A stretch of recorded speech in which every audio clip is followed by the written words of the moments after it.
जगत वंदनीय, जन जन के नायक, कण कण में विराजमान सत्य पुरुष परमात्मा सदगुरु कबीर साहेब, तत्स्वरूप परम पूज्य पंछी हुजूर प्रकाश मीनाम साहेब, परम पूज्य पंछी उदित मीनाम साहेब के पावन चरण कमलों में कोटि कोटि बंदगी। गुरु गोस्वामी भानु प्रताप साहिब के पावन चरण कमलों में कोटि कोटि बंदगी। तीनों माता साहिबाओं के पावन चरण कमलों में कोटि कोटि बंदगी। आज के इस पावन अवसर पर उपस्थित कड़िहार जन, संत जन, नए प्रेमी सज्जनों, श्रद्धामयी, भक्तिमयी, ममतामयी माताओं एवं बहनों, नवयुवक साथियों, वसुंधरा की गोद में खेलने वाले नौनिहाल बाल गोपाल, आप सभी लोगों को मेरी ओर से सब प्रेम है। साहेब बंदगी साहेब। आज सत्संग समारोह का तीसरा दिवस है। तीसरे दिवस की इस पावन बेला में आप सब लोगों के दर्शन का लाभ प्राप्त हो रहा है। सदगुरु के अमृत वचनों को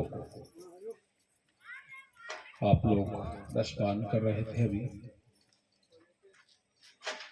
सदगुरु की महिमा अनंत है, अनंत किया उपकार,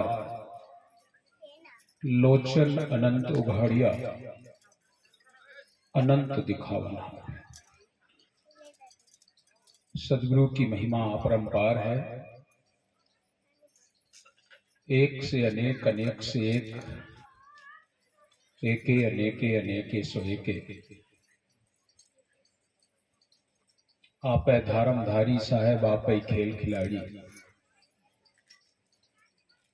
ऐसे सदगुरु की महिमा हम लोग श्रवण करते हैं।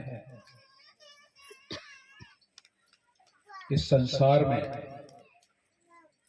ये जीव भटक गया है, भूल गया है। इसका उद्धार करने के लिए स्वयं सदगुरु, स्वयं सत्य पुरुष हर युग में, सतयुग में सत्सुकृत कहलाए, त्रेता नाम मुनीन्द्र धराए, द्वापर करुणा में कहलाए, कलयुग नाम कबीर कहा। चारों युग धर प्रगट सैया, माया रहित हरि सत्या। चारों युगों में उनका आगमन हुआ और चारों युगों में उन्होंने हमें संदेश दिया है। केवल साहब कबीर का जो संदेश है, ये केवल जीव के कल्याण के लिए है। अन्य जगह हम देखते हैं, जो भी हमारे जीवन में मायावी वस्तुएं हैं, सांसारिक वस्तुएं हैं, उन वस्तुओं के लिए हम भगवान से या ईश्वर से ऐसा सोचते हैं कि हम उनसे अगर मांगेंगे तो हमें दे देंगे, जबकि ऐसा होता नहीं है। क्योंकि देने वाले ने तो सब कुछ दे ही दिया है। बिना मांगे उसने सब कुछ दिया है। और जब सब कुछ बिना मांगे दिया है, तो अब हम मांगे तो क्या मांगे? अब हमें मांगना कुछ नहीं चाहिए और फिर संसार में ये देख लेना चाहिए, सबको देख लेना चाहिए, अनुभव कर लेना चाहिए। अपने बीते हुए कल को, जो इतिहास बनाए गए हैं, वो इसलिए बनाए गए हैं कि व्यक्ति अपने बीते हुए कल को देख सके। साहित्य समाज का दर्पण है, ऐसा कहा जाता है। दर्पण का मतलब होता है कि तुम्हारा चेहरा जैसा है वैसा उससे दिखा देना। जब हमारा साहित्य है, पूरा साहित्य है, सभी मत पंथ मजहब सब में इस बात को स्वीकार किया गया होगा कि इस संसार में कुछ रहने वाला नहीं है, लेकिन फिर भी हम भगवान के दरबार में जाते हैं तो अर्जी करते हैं कि मुझे, हे भगवान तू मुझे ये दे दे। मांगते हैं, बिना मांगे उसने सब कुछ दिया है, फिर भी हम उससे मांगते हैं। देख लेना चाहिए कि मांगने से अगर पहली बात तो मिलना नहीं है, क्योंकि जितना हमारे कर्म के बैंक में जमा है उतना आपको मिलेगा, और अधिक अगर मांगोगे तो मिलेगा नहीं। पहली बात तो बिन मांगे सब कुछ मिला है। हम मां के गर्भ में थे, वहां पर उसने मुझे भोजन दिया है, वहां उसने मुझे प्रतिपाल मेरा किया है। जब हम बाहर जन्म लिए तो मां के स्तन में दूध दे दिया है। जैसे जैसे हम बड़े होते गए, हमारे भोजन की वैसी व्यवस्था उसने की है। ये सारी चीजें हमने उससे मांगी नहीं थी, बिना मांगे मिला है। बिना मांगे जब मिला है तो और क्या चाहिए। हम लोग जब मांगते हैं तो अधिक से अधिक और कुछ मिल जाए, लेकिन सदगुरु कबीर साहब कह रहे हैं एक जगह पर, का मांगो कछु थिर न रहाई, और देखत नयन चला जग जाई।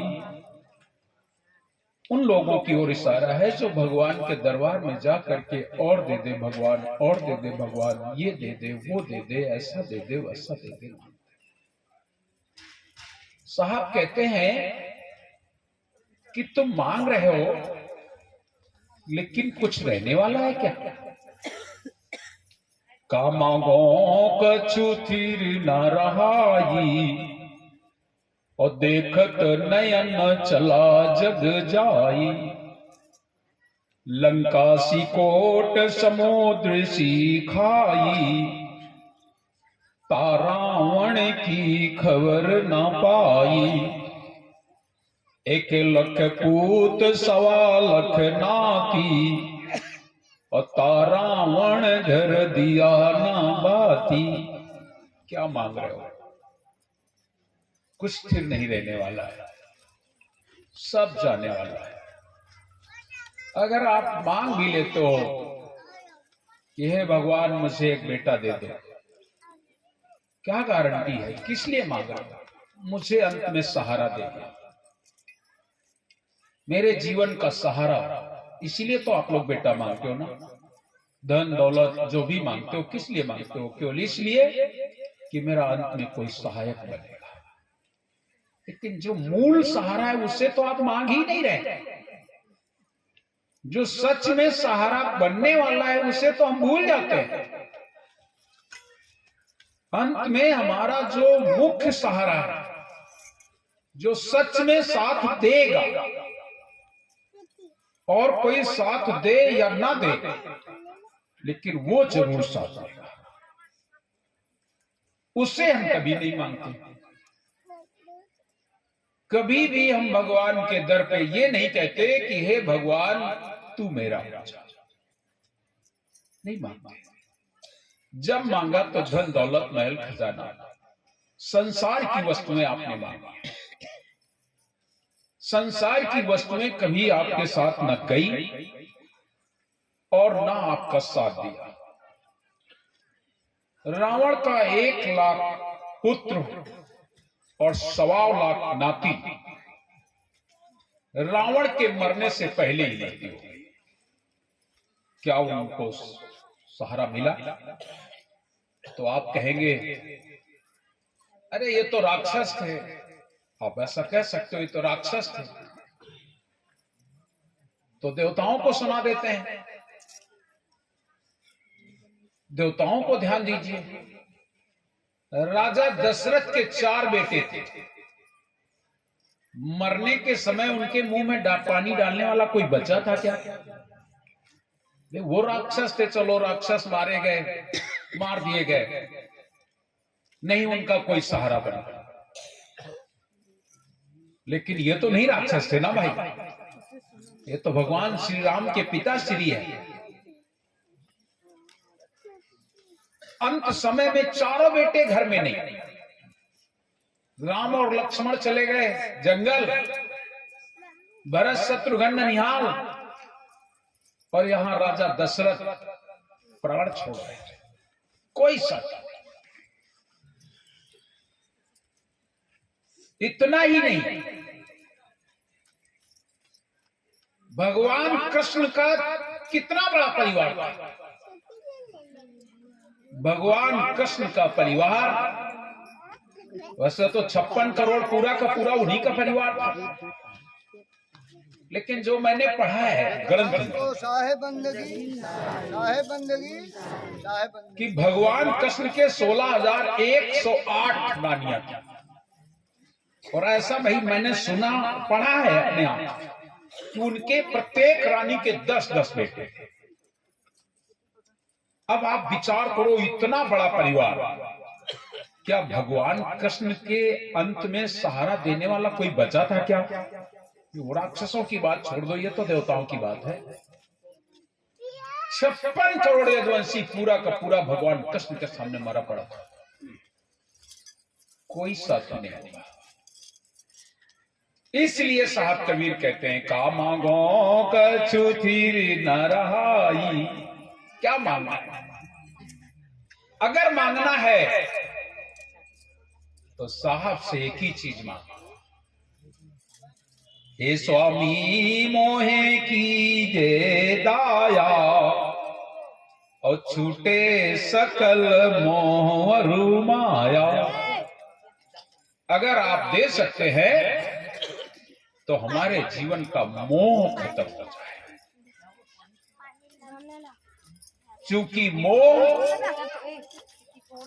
मोह सकल व्याधिन करने लगा। ताते उपजत है बहुत। मोह ऐसी चीज है कि अंत समय में आपके जीवन में मोह हो गया। अंत तो छोड़ दो, आज वर्तमान अगर आपके जीवन में मोह है तो आपको कुछ जिसे मोह हो गया उससे सत्संग भी अच्छा नहीं लगता है। उसका ध्यान वहीं लगा रहेगा जिसके प्रति मोह होगा। और अंत में तो ये स्थिति है कि कुछ लोग अपने प्रिय जनों को याद करके प्राण छोड़ देते हैं। होता क्या है, जिसे आपने याद करके प्राण छोड़े आपको पुनः उसी के यहाँ जन्म लेना पड़ता है, वहीं आना, कुछ भी बनना, कुछ भी हो आपको वहीं आना। एक सरगुण मत का छोटा सा दृष्टांत है। नारद बाबा भगवान विष्णु के दरबार में पहुंचे तो देखा क्या भगवान अकेले बैठे। नारद बाबा बोले भगवान आप अकेले बैठे? तो विष्णु जी बोले मेरे यहां कोई आता ही नहीं, मेरे यहां कोई आता नहीं। कैसी बात करते हो? सारी दुनिया कहती मुझे बैकुंठ जाना, मुझे बैकुंठ जाना, मुझे भगवान के घर जाना, मुझे भगवान के घर जाना है, और आप कहते हो मेरे यहां कोई आता नहीं। तो देख तो रहे हो मैं अकेला बैठा हूं, कोई है? कोई तो नहीं है मेरे पास। तो नारद बाबा बोले कैसी बात करते हो, भगवान यहां आने के लिए सारे लोग परेशान, तो फिर ले आओ ना। तो नारद बाबा बोले अभी जाता हूं, अभी लेके आ जाता हूं। एक क्या 10 20 50 ले आऊंगा। बोले नहीं नहीं 10 20 50 नहीं, एक ले आओ, एक ले आओ। नारद बाबा बोले एक लेने के लिए कहां जाए, चलो यहीं देवलोक में कहीं देख लेते। अपने पिता श्री ब्रह्मा जी के पास पहुंचे, उनसे निवेदन किया। बोले पिताजी कभी कभी बैकुंठपुरी चले जाया करो, बहुत अच्छी जगह है, बढ़िया सत्संग होता है, भगवान के दर्शन होते हैं। तो ब्रह्मा जी बोले नारद जी मुझे सृष्टि काम से फुर्सत नहीं, मुझे सृष्टि से फुर्सत नहीं, इसलिए मैं जाता नहीं। फिर मेरा ब्रह्मलोक कौन कम है, मैं अपने ब्रह्मलोक में ही मस्त हूं, मैं नहीं जाता। नारद बाबा बोले पिताजी तो साफ मना कर दिया। चलो इंद्र के पास जाते हैं। इंद्र से निवेदन किया। इंद्र जी बोले यार अरे कभी कभी चले जाए करो बैकुंठपुरी, बहुत अच्छी जगह है। बोले देख मैं यहाँ खुद अपने राजकाज से फुर्सत नहीं हो, फिर मेरे यहाँ किस बात की कमी है। एक तरफ देखिए अप्सराएं नृत्य कर रही हैं, एक तरफ देवता लोग बैठे हैं, सब आनंद ही आनंद है, हमें काहे चीज की कमी, हम क्यों जाए वहां बैकुंठ। तो शिव जी से कहते हैं। तो शिव जी के पास पहुंचे, शिव जी से निवेदन किया कि भगवान शिव बोले हाँ अरे कभी कभी बैकुंठपुरी चले जाया करो। मैं वहां नहीं जाता, इतना सुंदर मेरा कैलाश, बढ़िया रमणीक जगह है, उनसे कह दो अगर भगवान को जरूरत हो तो मेरे यहाँ जाया करें, हम वहां नहीं जाते। कोई नहीं जाने को तैयार। तब नारद बाबा सोचे ये लोग तो देवता हैं, सब अपने अपने मस्त हैं, चलो मृत्युलोक में चलते हैं, कोई मिल जाएगा। और मृत्युलोक में आ गए। और जब मृत्युलोक में आए तो किससे कहें, ये उनके मन में भाव, किससे कहें कि चलो। बोले सबसे ज्यादा जो दुखी हो उससे कहा, सबसे ज्यादा दुखी। वो ढूंढने लगे दुखी, ढूंढते ढूंढते ढूंढते ढूंढते उनको सूअर नजर आ गया। बोले सबसे ज्यादा दुखी है, कीचड़ में रहता है, धिष्टा खाता है, गंदगी में रहता है, सबसे ज्यादा। उसने सूअर से निवेदन किया। नारद बाबा बोले सूअर, बोले हाँ बैकुंठपुरी चलोगे। सूअर तो खुश हो गया, हाँ चलेंगे। तो चल, बोले चलेंगे तो लेकिन अपनी सुअरी से भी तो पूछ ले, सुअरी से भी तो पूछ ले। तो सुअरी के पास पहुंच गए सूअर, और सूअर ने सुअरी से पूछा है सुअरी बैकुंठपुरी चलोगी। तो उसने कहा चलेंगे तो, लेकिन एक बात बताओ हमें वहां पर लौटने के लिए कीचड़ और खाने के लिए धिष्टा मिलेगा कि नहीं।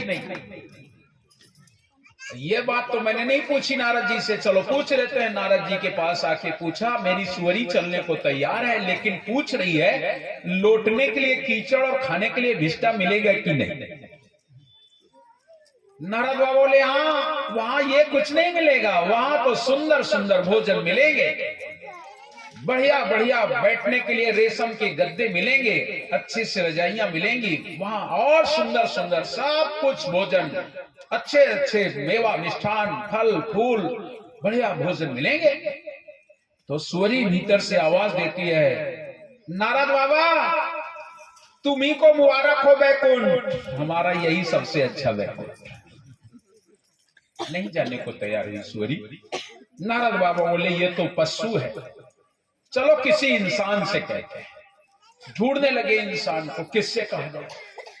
तो एक सेठ जी दुकान खोली, दुकान खोल ही रहे थे, नारद बाबा पीछे से गए तो देखा क्या सेठ जी ने अगरबत्ती जलाई और भगवान की आरती कर रहे हैं।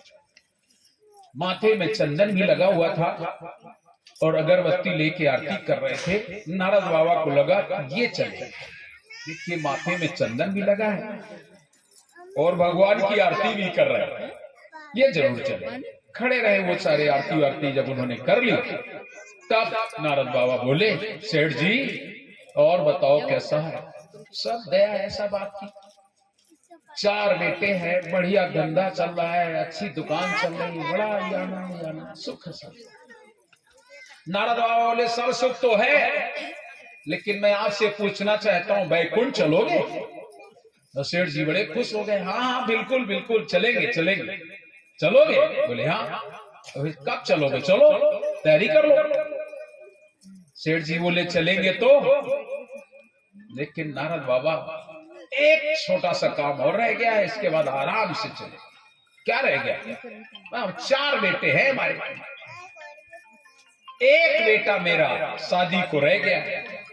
अगर मैं चला जाऊंगा तो भाई लोग भी कहेंगे इसको मेरे लिए छोड़ गए, और भाई बेटा भी कहेगा कि बिना शादी किए बाप मेरा मर गया, चला गया। थोड़ी सी रहम और करो कि इसकी शादी कर दें, इसके बाद कर लो। समय आने पर महीने 2-4 महीने में उसकी शादी हो गई। नारद बाबा फिर आ गए और आके बोले अब तो शादी कर लिया है ना, अब तो चल, अब तो चलो। तो सेठ जी बोले चलेंगे तो। नारद बाबा एक छोटी सी और इच्छा मेरे मन में रह गई। क्या? तीनों बच्चों को तो 1-1, 2-2 हैं, और इसको भी एक अगर मेरे सामने हो जाता क्या खुशी होती, आराम से चलता। तो नारद बाबा बोले तू देख ले, घर में नाती तो पैदा नहीं होने पाया, लेकिन सेठ जी गोविंदाय नमो नमः, चूंकि मृत्यु कभी किसी का इंतजार नहीं करती है। सेठ जी चलाना हो गया। जिस समय सेठ जी मरे तो उनके पास बहुत संपत्ति, और उस जमाने में बैंकें नहीं थी, जमीन में गाड़ा जाता था, सोना चांदी लोग खोद खोद के जमीन में गाड़ते थे। उनका ध्यान उसी में लगा रहा मरते समय कि वो अपने बच्चों को बता भी नहीं पाए कि कितना रखा है, कहां रखा है। आ गया काल जब आ जाता है तो बोलने भी नहीं देता है भाई। वो तो आ गया जम का परवाना, हाथ में माला धरी रही, पड़े रहे सब अगले बगले खाली वारा धरी रही। सेठ जी की सुरती ध्यान में बनी रही और मृत्यु हुई, और जब मृत्यु हुई तो वो धन में सुरती होने के कारण काले नाग बने, काला नाग, और उसी गड़े हुए धन पर रक्षा करने के लिए बैठ गया। जब सेठ जी मर गए, कुछ समय बीत गया तो बच्चों ने कहा पिताजी बता भी नहीं गए कहां कितना रखा है और गड़ा है। कुछ बोले हमें पता है, तो चलो देखते हैं कितना है, नहीं बांटेंगे नहीं सही, लेकिन देख तो ले करके फावड़ा पहुंचे जा करके। चारों बच्चे, जैसे उन बच्चों ने फावड़ा मारा वैसे काला नाग निकल के खड़ा हो गया, बड़ी तेजी से फुसकरने लगा। एक भैया बोला भैया देख सर, दूसरा बोला कहां, तीसरा बोला ये देखो, चौथा बोला जल्दी लाठी लाओ। अब वो लाठी लेने गया और वो काला सर्फ ऐसे सिर किए और हिलाए सर, और कह रहा मुझे मारो मत, मैं तेरा बाप हूं, तो मुझे मत मार, मैं तेरा बाप हूं। वो सर हिला के बता रहा, लेकिन वहां कौन गिने बाप, कौन गिने बेटा। उठाई लठ 2 मारी, गोविंदाय नमो नमो। सर्फ भी मर गया, और जब सर्फ मर गया तो उसका ध्यान उसी धन में बना रहा, और जब उसी धन में बना रहा तो उन्हीं के घर कुतिया को पिल्ला बना करके, मतलब कुत्ता बन गया। और जब कुत्ता बन गया तो नारद बाबा फिर आके बोले अरे अब तो तू कुत्ता बन गया, अब तो चल। बोले चलना तो है, लेकिन मेरे पास बहुत धन है, और इस समय बदमाशों की बड़ी समस्या चल रही है, और चारों बच्चे जवान है, सो जाते हैं। जैसे कोई आता है मैं भौंकने लगता हूं, चारों जाग जाते हैं। थोड़े दिन और मोहलत दो, ये बच्चे जैसे ही थोड़ा उम्र दराज हो जाएंगे खुद जागने लगे। देख लो अब कुत्ते की उम्र कितनी, बैठा दरवाजे पर रक्षा कर रहा है। चारों बच्चे कैसे निकले, शराबी कबाबी जुआरी निकल गए। अब वो पिताजी की कमाई ले जाते हैं बाजार, कोई उधर से पिए आ रहा है, कोई खा के आ रहा है, कोई जुआ खेल रहा है, वो कुत्ता बैठे बैठे रो रहा है हमारी कमाई बच्चों ने वृथा में गंवाई, सब बर्बाद किए दे रहे हैं, मैं जोड़ जोड़ मर गया और ये फ्री में। इसीलिए कहते हैं पूत सपूत तो का धन संचय, पूत सपूत तो का धन संचय, और पूत कपूत तो का धन संचय। अगर पुत्र कुपुत्र है तो उसके लिए धन संचय करने कोई मतलब नहीं। वो तुम धन इकट्ठा करके जाओ, वो कहो जुआ में खाट जाए, वो कहो शराब पी जाए, वो कहो कबाब पी जाए, वैसे आवृत्ति में बर्बाद कर दे, उसके लिए धन की कोई मतलब। और पुत्र अगर सपुत्र है, सुपुत्र है, तो उसे तुम्हारे धन की आवश्यकता नहीं, वो खुद कमा खाए। आज सारा पैसा बर्बाद कर रहे हैं बच्चे, वो कुत्ता बैठा बैठा रो रहा है, कि हम जोड़ जोड़ मर गए और इन्होंने वृथा में खराब कर दिया। और प्रिय सज्जनों, ऐसे धीरे से एक समय उनका समय आया और कुत्ता भी, और इसी सोच में मर गया कि सारा मेरी कमाई इन बच्चों ने बर्बाद कर दी, ये छोटे छोटे नातियों का क्या होगा, इनका क्या होगा। उसी में मर गया। और जब मर गया तो उन्हीं के घर गाय को बछड़ा बना करके नारद बाबा आए और आके बोले, अब तो तुम बैल बन गए हो, अब तो चलो। बोले नारद बाबा चलना चाहिए। जब हम कुत्ता थे तो देख रहे थे इन बच्चों ने सारा का सारा पैसा बर्बाद कर दिया है। इसने जुआ में उड़ा दिया, तो किसी ने शराब में उड़ा दिया, किसी ने कबाब में उड़ा दिया, सारा पैसा बर्बाद कर दिया। और छोटे छोटे बच्चे ये नाती हो गए हमारे। अब बड़ी चिंता सता रही है कि इनका क्या होगा, इन नातियों का क्या होगा। अब मैं बैल बन गया हूं तो कम से कम इनकी खेती अच्छे से कमा दें, इन नातियों को कुछ कर दें, इसके बाद फिर चलते हैं। तो ठीक है भाई, कमा लो।